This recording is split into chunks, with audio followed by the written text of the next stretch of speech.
Ce à quoi on a assisté depuis 1993, depuis la naissance du tribunal pénal international pour l'ex-Yougoslavie, c'est la montée en puissance du droit, la montée en puissance du nouvel type de diplomatie qu'on pourrait appeler la diplomatie judiciaire.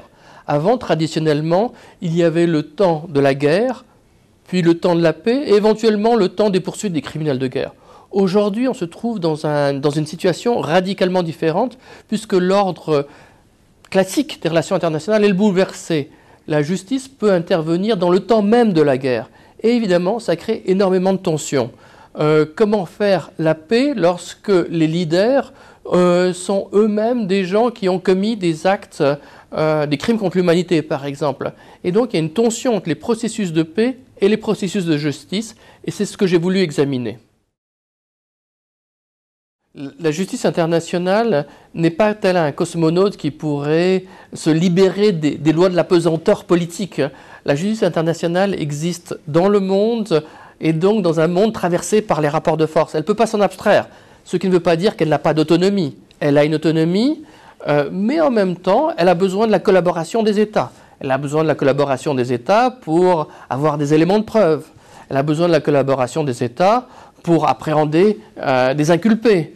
Sans cette coopération, la justice internationale est complètement paralysée. Donc on voit bien que nous sommes dans un système où la justice internationale est devenue effectivement un nouvel acteur sur la scène internationale, mais pour que cet acteur soit effectivement efficace, il a besoin d'une collaboration des États, et c'est là où les questions de rapport de force et d'intérêt national interviennent. La justice internationale est très critiquée parce que jusqu'à présent, ce sont essentiellement des ressortissants, fussent-ils des leaders de pays pauvres ou de pays faibles qui ont été inculpés. Il y a effectivement une sorte de justice internationale à deux vitesses.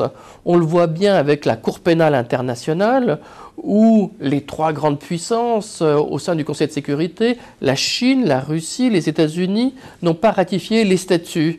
Alors effectivement, ça donne une impression de dissymétrie entre ceux qui sont victimes, entre guillemets, des actions entamées par le procureur et ceux qui sont à l'abri.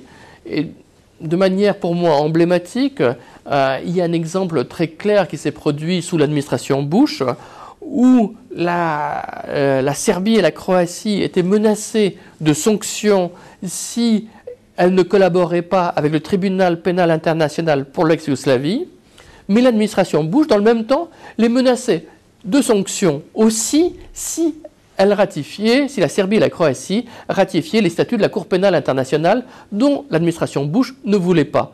Donc on voit bien qu'il y a une sorte de justice à géométrie variable qui, dans son essence, est effectivement choquante.